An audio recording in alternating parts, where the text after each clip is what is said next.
Esse é uma cápsula e nós vamos falar sobre a entrevista que o Gilmar Mendes deu para a CNN. Ele falou um monte de besteira na entrevista, mas de todas as besteiras que ele falou, e a gente vai falar de várias delas aqui, uma chamou atenção. Ele disse que o STF irá discutir a validade de impeachment contra seus próprios ministros, porque, segundo ele, a Lei 1079, que é a lei do impeachment, talvez não tenha sido recepcionada pela Constituição de 1988, o que é uma coisa bastante questionável, uma vez que já houve impeachments no Brasil, né? Vamos entender esses casos aqui, vamos falar sobre essa entrevista do Gilmar Mendes, que ele está realmente se colocando numa posição que talvez ele não perceba, mas é que atiça muito o sentimento antissistema na população brasileira, né?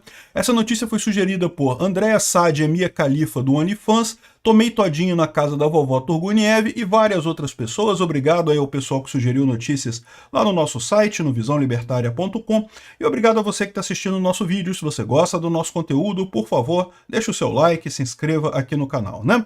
O Gilmar Mendes fez uma entrevista com a CNN, né, e falou as besteiras que ele normalmente fala, né? O cara adora dar opiniões e as opiniões dele são sempre no mesmo sentido, né, contra o que ele chama de extrema-direita e coisa e tal.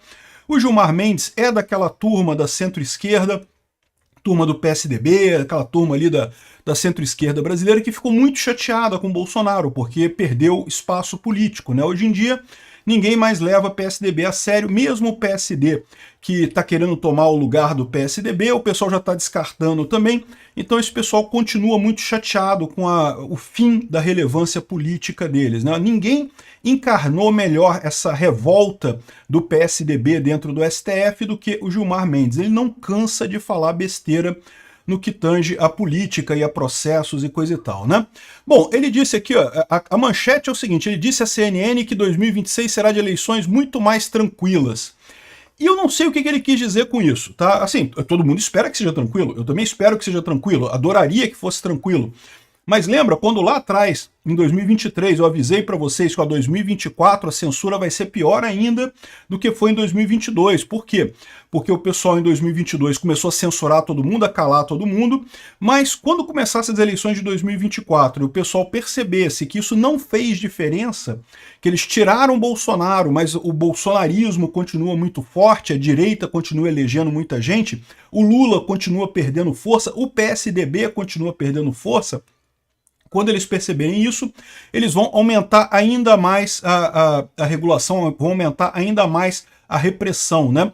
E de fato foi isso que a gente observou, né? Teve um monte de gente bloqueada, um monte de coisas aí para tirar perfis e tirar postagens e coisa e tal, e teve a questão do Twitter, né? Que eles fizeram agora em 2024.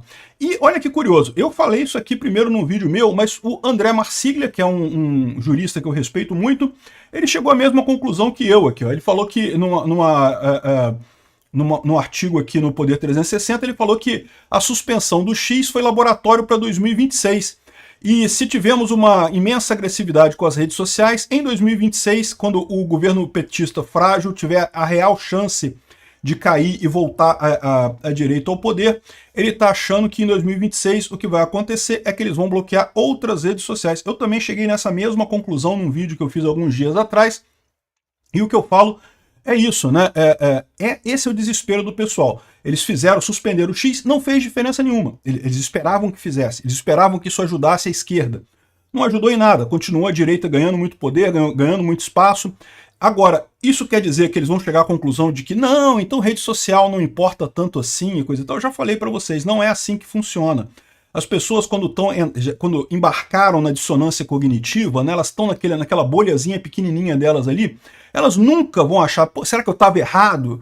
O professor Skinner lá, o diretor Skinner, né, vocês já viram lá do Simpson, né, que ele pensa, não, será que nós estamos fazendo a coisa errada? Será que nós que somos do mal e coisa e tal? Não, são eles mesmo. Esse pessoal sempre chega nessa conclusão do diretor Skinner, né? Eu tenho certeza que vocês já viram esse meme do diretor Skinner, né? Aqui ele está falando sobre antissemitismo, né? Será que eu estou sendo antissemita? Não, são os judeus que estão todos errados e coisa e tal. É esse tipo de coisa, né? O pessoal sempre vai sair para esse lado, né? Então, o que é a opinião do Marsiglia, que eu compartilho também, muito provavelmente vai chegar 2026, com o Lula ainda mais ameaçado, porque não tem caminho para o Lula melhorar daqui para frente. os próximos anos vão ser só de piora econômica, de piora nas relações com o Congresso, ou seja, não tem como o Lula melhorar do ponto que ele está agora, daqui é só ladeira abaixo. Vai chegar 2026 e Bolsonaro, ou quem quer que Bolsonaro decida apoiar em 2026, vai estar com uma chance enorme de ganhar a eleição.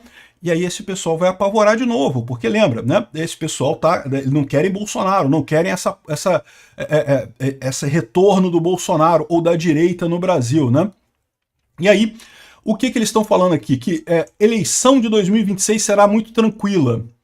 Eu temo que ele esteja se referindo exatamente a essa história de que, olha só, de repente 2026, meu amigo, eles vão bloquear tudo quanto é rede social mesmo, para tranquilizar a eleição na cabeça deles, né? Sendo que isso é uma idiotice, como eu falei para vocês. O pessoal discute política nas redes sociais, é verdade, mas discute muito mais nos grupos de família. Os grupos de WhatsApp é muito mais importante em termos de disseminação de ideias do que o YouTube ou o Twitter ou qualquer rede social que tenha, né? Enfim, essa é a história. E ele ainda está convencido que o STF venceu a queda de braço com o X. Ele acha que o X cedeu tudo e coisa e tal. Eu já falei para vocês que eu acho muito estranho, porque o Elon Musk mostrou que não precisava voltar atrás, mas voltou atrás. Ele pode ter voltado por uma série de motivos, eu já falei sobre isso em outros vídeos.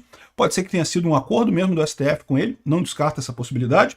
Nesse acordo, evidentemente, o STF ia sair como ganhador da parada, mas alguma coisa foi prometida por trás disso daí, né? Outra coisa que pode ter acontecido também foi uma chamada no Elon Musk lá do governo americano, isso pode ter acontecido, ou então os políticos brasileiros da direita que avisaram para o Elon Musk que, pô, olha só, tá prejudicando a gente, coisa e tal. Eu não acho essa outra possibilidade não, porque todo mundo sabia que ele não ia voltar ao X antes do primeiro turno, né? E, de novo, é o que eu falo para vocês, mesmo que você considere que isso foi uma derrota para o X, uma derrota para a tecnologia, uma derrota para informação descentralizada e distribuída, e uma vitória do governão lá do juiz, com macho, com uma caneta máscula, ele foi lá e rabiscou o negócio e tudo funcionou. Eu já falei para vocês, pensa daqui a 5 anos, pensa daqui a 10 anos. Meu amigo, não tem como ganhar da tecnologia, é o que eu falo, o caminho é inexorável em direção ao ancapição, não tem o que fazer. O que esses políticos vão fazer? Não tem nada que eles possam fazer. Mesmo que eles comecem agora a trabalhar em soluções para resolver o problema de agora, daqui a 5 anos os problemas vão ser outros, meu amigo, porque a tecnologia vai ter mudado tudo de novo, já vai ter outro padrão. O pessoal ficou anos e anos discutindo link em site de busca. Não conseguiram ainda aprovar uma lei para tributar link em site de busca, e agora já não tem mais link em site de busca, já acabou, a tecnologia mudou, já é tudo com resposta de inteligência artificial. Entenderam o problema? Esse pessoal ficou para trás inexoravelmente, não tem como eles recuperarem, porque é uma questão de velocidade de mudança, né?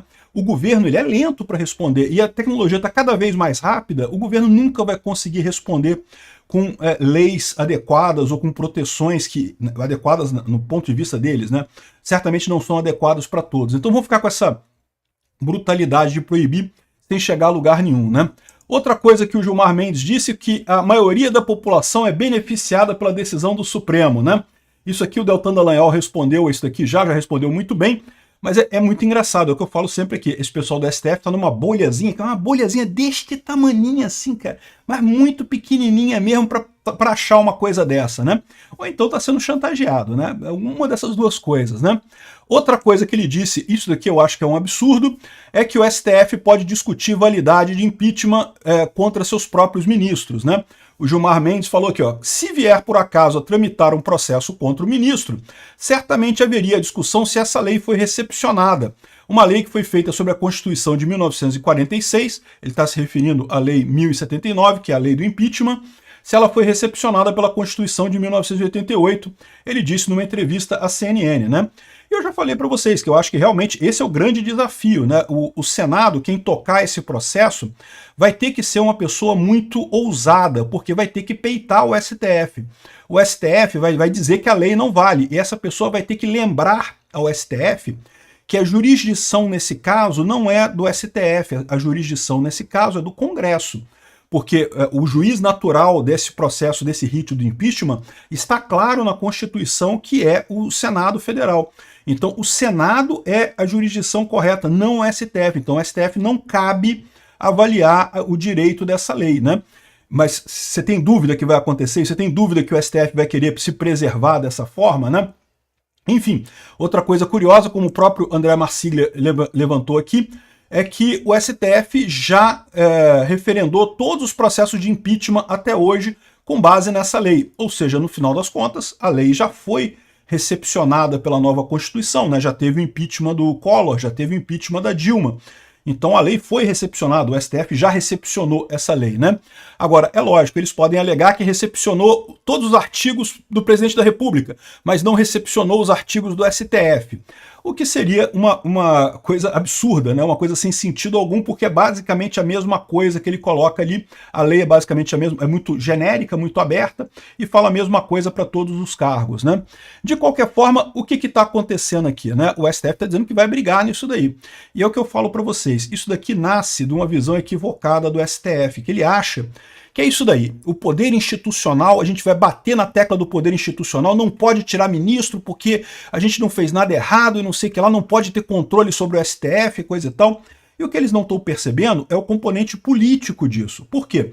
Quanto mais eles batem na tecla que é impossível ter um impeachment de ministro, mais reforça a visão na sociedade que, peraí, tem alguma coisa errada nessa história. Como que não pode ter impeachment de ministro? Tem impeachment de presidente da República, tem impeachment de senador, de deputado, de ministro, tem, no caso de senador e deputado, cassação de mandato, né? Então tem impeachment do presidente, tem cassação de mandato de deputado e ministro. Como é que não pode ter, por que não pode ter nenhum mecanismo para tirar um ministro do STF da posição deles? Como é que funciona isso? É um poder descontrolado, né?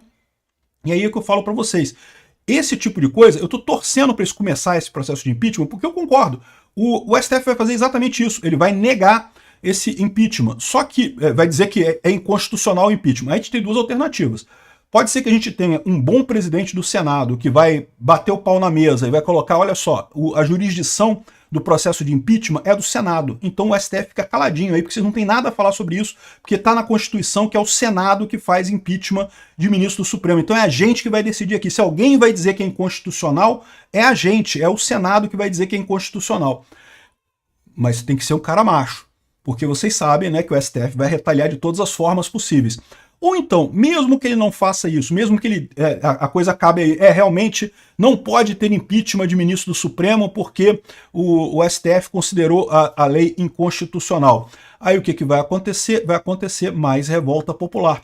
O pessoal está chateado porque a população quer antissistema, quer votar no Marçal. Quanto mais maluco, despirocado for o cara, mais o pessoal quer votar. Por quê? Porque exatamente o pessoal está percebendo que esse jogo é um jogo de cartas marcadas, que tem pessoas ali que não podem ser controladas por ninguém. Então quer dizer que existe realmente um poder paralelo que não é democrático, que nós, o povo brasileiro, não temos como influenciar nesse poder. Isso é um risco enorme, isso é quebrar a democracia brasileira. O senhor Gilmar Mendes está achando que está muito foda ali, dizendo não, que se fizerem impeachment a gente vai declarar a inconstitucionalidade do impeachment. E eu falei que eles iam fazer isso, né? E é óbvio que vão fazer isso. Mas o problema é, se não tem nenhuma forma de tirar um ministro do Supremo, então que negócio que é esse? Como é que funciona esse negócio? É um império? Voltou a ser os reis? Eles são os reis intocáveis dessa história? São os imperadores do Brasil, né? Isso é um problema realmente, ele vai acabar fomentando ainda mais a oposição aqui no Brasil. Obrigado por assistir o vídeo até o final. Além de curtir, compartilhar e se inscrever no canal, considere se tornar patrocinador com valores a partir de R$ 1,99. Clique no botão Seja Membro abaixo para saber as condições e vantagens de patrocinar o canal. Mais informações sobre o nosso projeto, visite nossos sites indicados na tela.